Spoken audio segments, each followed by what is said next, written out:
श्रीफल, श्रीफल देखा होगा, नारियल। नारियल में पीछे की ओर जहां से जटा होती है और पकड़ के जहां से फोड़ते नारियल को, उस जटा के पास में 3 छिद्र होते हैं। शंकर भगवान को पूर्णता में देने वाला और शंकर भगवान के द्वारा संकट हरने वाला एक फल, वो कहलाता श्रीफल। उस श्रीफल में, उस फल में, उस नारियल में 3 नेत्र होते हैं। नारियल का जहां जटा होती है, जहां से पकड़कर फोड़ते हैं, उसके उधर देखेंगे 3 नेत्र मिलेंगे, 3 छिद्र मिलेंगे, वो 3 चक्षु हैं। शंकर के 3 नेत्र हैं। और कितना सुंदर लिखा है महाराज, स्कंद पुराण के अंतर्गत वर्णन किया है, भविष्य पुराण के अंतर्गत स्मरण किया है।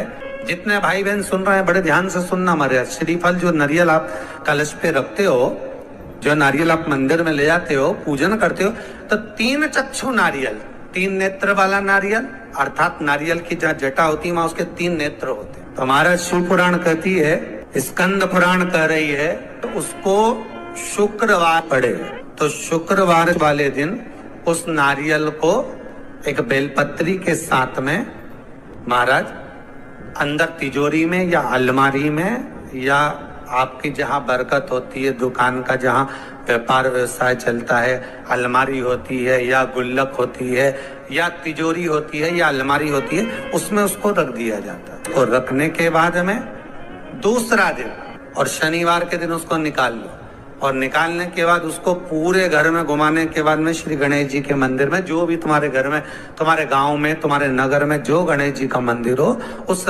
मंदिर में ले जाकर उसको रखी आई। वहां से मात्र 1 दुर्बा लेकर आई, गणेश जी महाराज की चढ़ी हुई केवल 1 दुर्बा। और उस दुर्बा को दरवाजे की देहली पर छुलाकर उस दुर्बा को अपनी अलमारी में, अपनी तिजोरी में उसी दिन रख दो जिस दिन लेकर आए महाराज। कभी जिंदगी में लक्ष्मी की कमी नहीं आ सकती। कहते हैं जिसका व्यापार ना चले, व्यवसाय ना चल रहा हो, बहुत ज्यादा कष्ट में जीवन निकल रहा हो और बहुत ही ज्यादा तकलीफ हो रही हो, तो धतूरे को हल्दी में डुबोकर शंकर भगवान को 12 बजे समर्पित करें। उस धतूरे को वापस उठा लाएं 5-10 मिनट के बाद, श्री शिवाय नमस्तुभ्यम बोलकर लाल कपड़े में उसको बांधकर व्यापार वाली जगह में कहीं पर भी उसको बांध दिया जाए। व्यापार पीछे नहीं हटता, व्यापार अग्रण्य भाव में बढ़ता चले जाता है। महाराज हल्दी में डुबोना पड़ता है। यही प्रमाण एक क्रम में और है महाराज। लिंग पुराण कहती है, मान लो किसी व्यक्ति को कोई एक भारी बीमारी हो गई, बड़ा रोग हो गया, और वो रोग डॉक्टर कह रहा है कि ये ठीक नहीं होना है, बहुत तकलीफ उसमें है और कष्ट ही कष्ट है, वो ठीक नहीं हो रहा, दवाइयां लग रही है, गोलियां खा रहे हैं। तो महाराज उसका भी वर्णन है। 7 धतूरे, कितने धतूरे लेना है? 7 धतूरे। 7 धतूरे लेकर, एक धतूरे में मूली, लच्छा, नाड़ा लपेट कर, चंद्रमौली भगवान का स्मरण कर कर उस मौली को लपेट कर 6 धतूरे में हल्दी लगाकर शंकर भगवान की जो जलाधारी है, जलाधारी में आपको पहले भी वर्णन किया है, शंकर भगवान का ये शिवलिंग है, ये जलाधारी है, ये भगवान का जल निकलने का स्रोत, चरणारविंद का भाव। शिवलिंग जहां रखा हुआ है, ये पार्वती जी का हस्त कमल, जो ये गोल भाग है, ये पार्वती का हस्त कमल, जहां शिवलिंग रखा है। जहां से जल नीचे गिरता है उसके सीधे भाग में श्री गणेश जी महाराज का स्थान है, उसके उल्टे भाग में श्री कार्तिकेय जी का स्थान है। जलाधारी के सामने एक मोटी सी लाइन होती है, कहीं सांप बना होता है, कहीं स्थान बना होता है। जो मोटी सी लाइन है, ये शंकर भगवान की सबसे छोटी लड़की अशोक सुंदरी का स्थान है। जलाधारी के ऊपर जो 3 टेकी लगी है, ये भृगु ऋषि का, भृंगी गण का स्थान है। इसके ऊपर जो कलश है, कलश में जो पानी भरा जाता है, वो पानी जो बूंद बूंद नीचे गिरता है, ये शंकर भगवान की 5 लड़कियों का स्थान है। जया, विषहरा, सामरीबारी, धोतली और देव, ये 5 लड़कियों का स्थान है। शंकर भगवान का संपूर्ण परिवार शिवलिंग के सामने से जहां से जल चालू होता है गिरने के लिए नीचे की ओर जब जल जाता है, उस स्थान पर भगवान शंकर के सारे गणों का स्थान है। फिर जब जल बहकर सामने की ओर जाता है, जितनी दूर तक जल जाता है उतनी दूर तक भगवान शंकर के उस जल भाग को ग्रहण करने के लिए 33 कोटि देवताओं का स्थान है। इसलिए उस जल को हम लांघते नहीं है, क्योंकि वहां 33 कोटि देवता विराजमान रहते हैं महाराज। तो जो बीमारी डॉक्टर ने बता दी और बहुत बड़ा रोग हो गया और शरीर में कष्ट है, ठीक नहीं हो रहा, चाहे लीवर से जुड़ा हो, चाहे किडनी से जुड़ा हो, चाहे कैंसर से जुड़ा हो, और मान लो शरीर में कहीं गांठ भी हो गई है और वो मिटी नहीं रही हो, तो महाराज निवेदन है 7 धतूरे, एक धतूरे पर मोली लपेटकर वो शंकर जी के शिवलिंग के ऊपर चढ़ाना। 6 धतूरे, उसमें से एक धतूरा भगवान श्री गणेश जी का स्थान, दूसरा धतूरा श्री कार्तिकेय जी का स्थान, तीसरा धतूरा अशोक सुंदरी का स्थान। महाराज शंकर भगवान की जगदम्बा जी के हस्त कमल के ऊपर एक धतूरा, एक धतूरा जहां से जल नीचे की ओर बहकर जा रहा हो, पानी जिस जगह से नीचे गिर रहा हो बिल्कुल वहीं पर एक धतूरा चढ़ा देना। उस धतूरे को चढ़ाने के बाद वो धतूरा वापस लेकर आना है।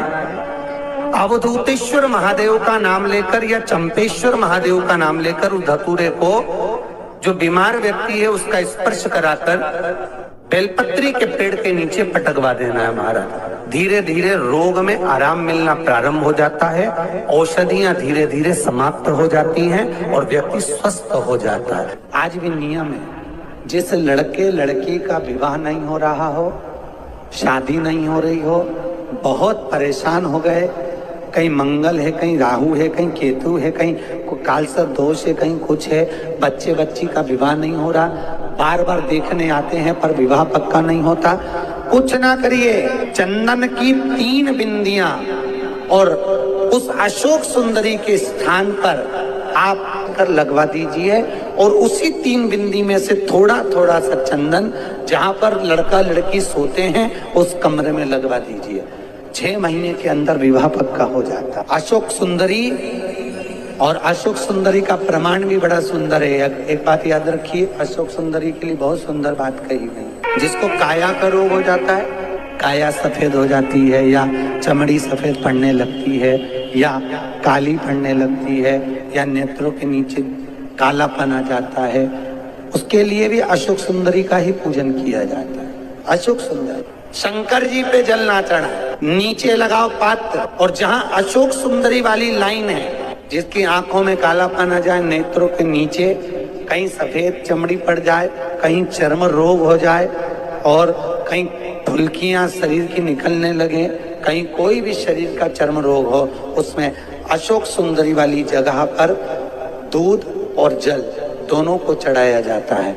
दोनों को चढ़ाकर उसको पात्र में झेला जाता है। शाम के समय इसी जल को उठाकर शाम पड़ते समय बिल्कुल संध्या के समय पर पानी में मिलाकर इससे स्नान कर लिया जाता है। चर्म रोग समाप्त हो जाता है। जो ब्याज बट्टे का काम करते हैं ना, उधारी पैसा दे देते हैं और पैसा नहीं आता है, या दुकान पे से पैसा उधार देना है, उनको विशेष ध्यान रखना चाहिए अशोक सुंदरी का। बहुत अशोक सुंदरी का बिल्कुल ध्यान रखना चाहिए। जो उधार पैसा दें या उधार सामान दें, उसको अशोक सुंदरी का बड़ा स्मरण करना चाहिए। किसी को रुपया उधार भी दे रहे हैं तो अशोक सुंदरी के नाम की 1 लौंग, पैसा देने से पहले 1 लौंग अशोक सुंदरी के नाम की मुंह में रखकर खा ले, और जिस व्यक्ति को पैसा उधार दे रहा है उससे बात करके फिर उधार पैसा दें। वो पैसा आपका वापस आएगा, ये गारंटी है। उसके बाप को देना पड़ेगा, नहीं देगा तो अशोक सुंदरी उसको खींच के लाएगा और पैसा आएगा।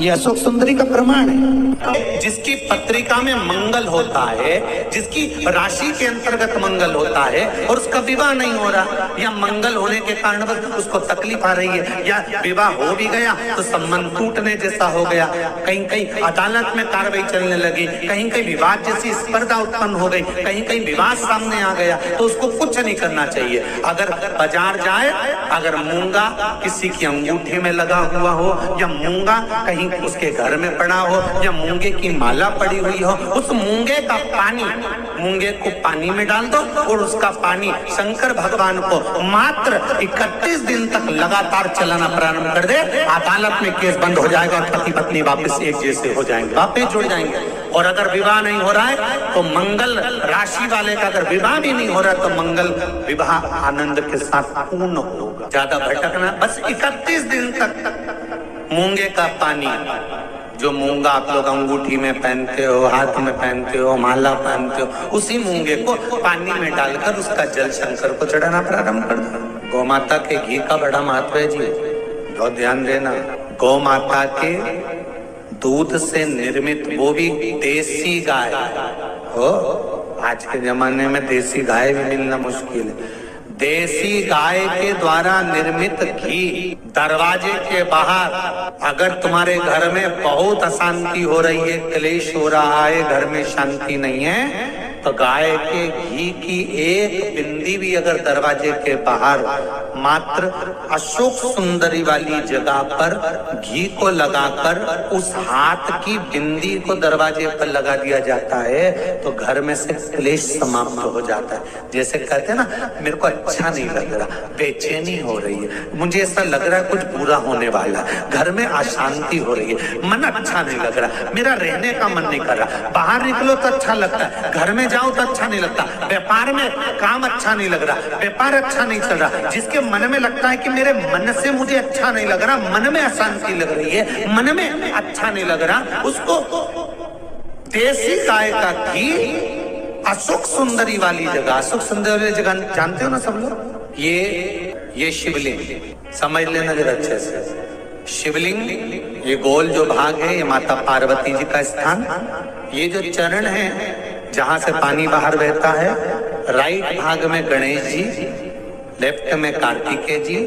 इस जल बहने वाली जगह पर एक मोटी सी लाइन होती है शिवलिंग के सामने, जहां से पानी बहता है, वहां बीच में एक मोटी सी लाइन होती है, उसको कहते हैं अशोक सुंदरी का स्थान। शंकर भगवान के जितने बच्चे हैं सब शिवलिंग के आसपास में, अशोक सुंदरी बीच में, शंकर भगवान की 5 लड़कियां ऊपर, जया, विषहरा, सामरीवारी, दौतली, देव, गणेश जी, कार्तिकेय।